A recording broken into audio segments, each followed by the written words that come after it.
श्री शिवाय नमस्तुभ्यम हर हर महादेव। स्वागत है आपका हमारे चैनल वास्तविक जानकारी पर। दोस्तों, हम सबको पता है कि 21 जनवरी को पुत्रदा एकादशी का बहुत ही प्यारा सा दिन है और मेरे पास बहुत मैसेज आया है, भैया पुत्रदा एकादशी पे जो खीर का भोग हमें महादेव के शिवलिंग के पास लगाना है, क्या उस खीर को वहीं छोड़ के आना है या फिर उसको खाना है, क्या करना है, इसकी बात आप समझा दें। तो पूज्य गुरु जी की कथा से सुन के बहुत प्यार से समझाऊंगा। जितनी भी माँ इस वीडियो को देख रही है, आपको अपने बच्चे के लिए इस उपाय को जरूर करना है। ठीक है कि कोशिश करिएगा, बहुत ही थोड़ा सा अलगसा ये उपाय है ना। देखो, सबसे पहले बता दूं कि ये उपाय होगा संतान के सुख के लिए, संतान प्राप्ति के लिए। अगर आपके संतान नहीं हो रहे तो इस उपाय को कर सकते हैं। किसी और को संतान नहीं हो रहे, आपके रिलेटिव के यहाँ, आपके रिश्तेदारों के यहाँ, आपके दोस्त के यहाँ, तो भी उपाय को करना। ठीक है, समझने की कोशिश करेंगे।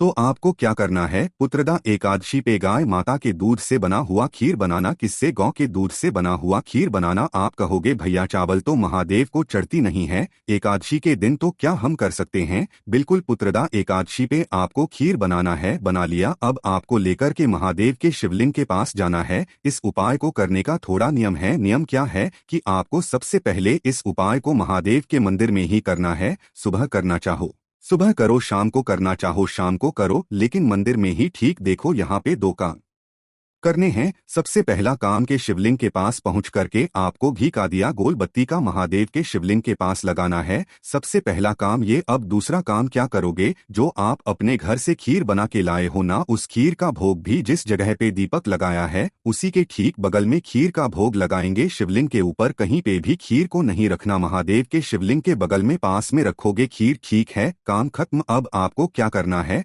आपको महादेव से विनती करनी। चाहे आप ये उपाय अपने लिए कर रहे हो, महादेव हमें संतान का सुख नहीं है, आप हमें चाहे पुत्र के रूप में या फिर पुत्री के रूप में संतान का सुख दे दें। जिन भी लोगों के घर में पुत्र और पुत्री में, दोनों में डिफरेंशिएट किया जाता है। दोनों में ये होता है ना कि भेदभाव करना। अगर वैसी कंडीशन होती है, उस घर की कभी तरक्की नहीं होती। तो आप भी इस उपाय को कर सकते हैं, पुत्र के लिए या फिर पुत्री के लिए, जो भी आपकी इच्छा है। महादेव से विनती कर लेना। अब आपको क्या करना है, जो आप देखोगे महादेव के शिवलिंग के ऊपर बेलपत्र पहले से चढ़ी होती है।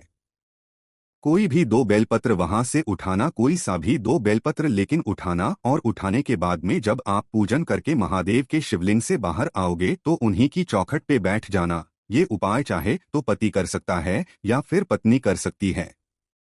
पत्नी को क्या करना है, महादेव के शिवलिंग के जो चौखट होगा वहां पे बैठेंगे। आपके पास में दो बेलपत्र है, एक बेलपत्र को आपको चौखट पे चबा चबा करके खा लेना है और जो दूसरी बेलपत्र होगी उसको अपने घर पे ले जाएंगे और अपने हस्बैंड को यानी कि अपने पति को दे देना खाने के लिए। ठीक है, अगर आपको संतान का सुख नहीं है, चाहे पुत्र के रूप में या पुत्री के रूप में, तो बहुत ही जल्द महादेव आपकी गोदी जरूर भरेंगे। ठीक है दोस्तों, वीडियो में आगे बढ़ने से पहले आपसे निवेदन है, वीडियो लाइक करना मत भूलिएगा और साथ ही हमारे चैनल वास्तविक जानकारी को सब्सक्राइब जरूर कर लें। एक बात और समझा दूं, इस उपाय को वही लोग करेंगे जिनके घर में पुत्र और पुत्री का भेदभाव नहीं होता। वैसे तो ये उपाय सिर्फ और सिर्फ पुत्र की प्राप्ति के लिए है, लेकिन ये चीज मैं नहीं मानता हूं और मुझे खराब सा भी लगता है कि सिर्फ पुत्रों के लिए बात हो, पुत्रियों के लिए बात ना हो। ये चीज बिल्कुल गलत होती है। तो आप ये उपाय पुत्र के लिए भी कर सकते हो और पुत्री के लिए भी कर सकते हो, समझे आप। चलो अब यहीं पे अब हम लोग बात कर लेते हैं दूसरे उपाय की, जिसे करना है। जितनी भी माँ इस वीडियो को देख रही है, अपने बच्चे के लिए। बच्चे आज के टाइम पे क्या है, बहुत चंचल, बहुत ज्यादा गुस्से वाले। उनकी कोई मनोकामना, उनकी कोई ऐसी कोई इच्छा पूरी ना होना तो आपके ऊपर होता है। सभी के घरों में आपको क्या करना है, लेना होगा शहद। सभी के घरों में होगा, थोड़ा सा ज्यादा मात्रा में शहद लेना है, 3 से 4 चम्मच। ठीक है, शहद लेने के बाद में आपको लेना होगा 9 मुखी रुद्राक्ष। क्या लोगे, 9 मुखी रुद्राक्ष। इस 9 मुखी रुद्राक्ष को पहचानोगे कैसे, ये जो छोटा वाला पोषण गोली दिख रही है, इससे काउंट करो, 1 2 जितने खाने बने हो, 2 हो गया, 3 4 5 6 7 8 और ये 9 खाने हैं। इसका मतलब कितने मुखी है, ये 9 मुखी रुद्राक्ष है। आपको क्या करना है, 9 मुखी को लेंगे, शहद को लेंगे, पहुंच जाएंगे महादेव के शिवलिंग के पास में, फेस रखेंगे उत्तर दिशा, नो डायरेक्शन। आपके पास में जो 9 मुखी रुद्राक्ष है ना, उसको आपको माता अशोक सुंदरी के स्थान पे रखना होगा, यहाँ पे। ठीक है, रख दिया। रखने के बाद में जितना भी आपके पास में शहद है, जो भी शहद आपके पास में है, उसको अवधूतेश्वर महादेव, कौन से महादेव, अवधूतेश्वर महादेव के नाम से इसी 9 मुखी रुद्राक्ष के ऊपर गिराना। ठीक है, गिरा दिया। जब गिराओगे तो एक चीज की यहीं से शहद बहता हुआ जनाधारी से नीचे गिरेगा। इस शहद को रोक लेना और इस रुद्राक्ष को उठाना, इसको धुल करके अपने पास रख लेना।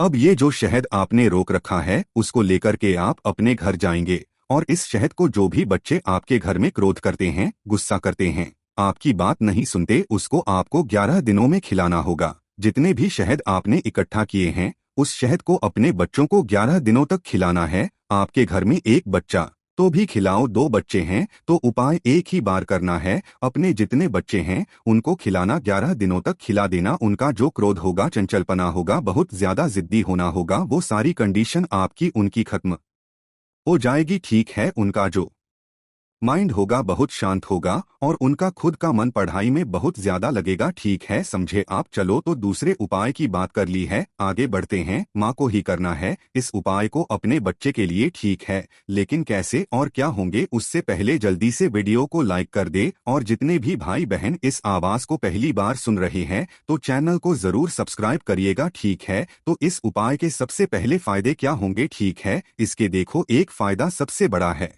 पहला तो क्रोध वाला तो फायदा है ही है कि बच्चा आपका बहुत जिद्दी है, क्रोध करता, गुस्सा करता। दूसरा इसका सबसे बड़ा फायदा है, संगति अगर खराब हो रही है या फिर बच्चे आपके बहुत बीमार पड़ रहे हैं तो इस उपाय को करेंगे। ठीक है, समझिएगा। यहाँ पे आपके सामने बच्चे जो दिख रहे होंगे, आपको लेना है इस तरीके से चौमुखी दीपक। चौमुखी दीपक लेंगे और इसमें डालोगे सरसों का तेल, कोई और तेल नहीं जलेगा। क्या डालोगे? सरसों का तेल। और उसके बाद में इन चौमुखी दीपक को जला देना। जैसे यहाँ पे जल रहा है, इसको जलाएंगे, लेकिन इस दीपक को थाली में रखोगे, ऐसे जमीन पे मत रखना, थाली में रखना। और इस दीपक को थाली के साथ उठाएंगे। जो भी बच्चा आपके घर में क्रोध करता, गुस्सा करता, बीमार रहता, हमेशा परेशान रहता, उसके ऊपर से और तक पूरा सर से लेकर के पैर तक 21 बार 21 टाइम्स आपको घुमाना होगा। ठीक है, घुमा दिया। घुमाने के बाद में चाहे तो किसी भी देवता के मंदिर के चौखट पे या फिर किसी चौराहे पे या फिर अपने घर का जो मेन गेट होता है लोहे वाला, उस दरवाजे के बाहर नरसिंह भगवान, कौन से भगवान, नरसिंह भगवान के नाम से आपको उस दरवाजे पे रख देना। आपके बच्चे जो बहुत क्रोध कर रहे हैं, बहुत गुस्सा कर रहे हैं, उनका क्रोध धीरे धीरे करके जरूर होगा। करिएगा जरूर। बीमारियां भी उनकी पता नहीं कहाँ जाएंगी, आपको खुद पता नहीं चलेगा। समझ गए आप मेरी बात को? तो यहाँ पे हम लोगों ने 3 उपाय की बात कर ली। एक बहुत ही छोटे और बहुत ही स्पेशल उपाय की बात हम लोग करने जा रहे हैं और यह उपाय होगा आपकी कितनी भी पुरानी इच्छा हो, कितने भी पुरानी मनोकामना हो, उसको पूरा करने के लिए। अब एक चीज यहाँ पे आपको अपनी तरफ से समझा दूं। देखो, पुत्रदा एकादशी का दिन है, यह सिर्फ दिन होता है पुत्रों लिए, जो कि मुझे लगता है गलत है। हमारे समाज में, हमारे जीवन में जितना भाग होता है पुत्रों का, उतना ही अधिकार होना चाहिए पुत्रियों का, यानी कि बहनों का। तो आप अपने घर में अगर अभी तक माइंड में ये बनाए थे कि पुत्र होना बहुत जरूरी है, पुत्री हो या ना हो, तो ये माइंडसेट निकाल दीजिए। कभी भी लाइफ में आप पीछे मुड़ के नहीं देखोगे। अगर ये भावना आपने अपने जीवन से निकाल दी, कोई उपाय भी नहीं करना आपको।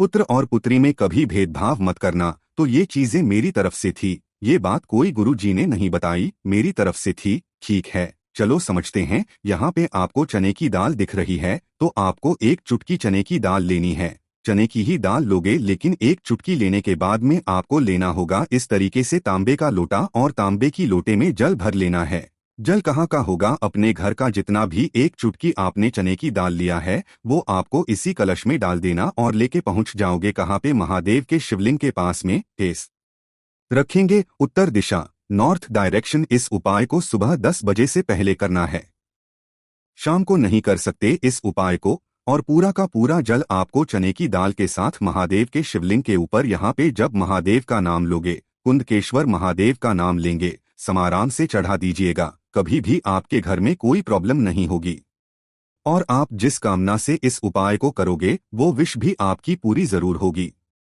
बस इस उपाय को करने का जो टाइमिंग है वो सुबह 10 बजे से पहले है।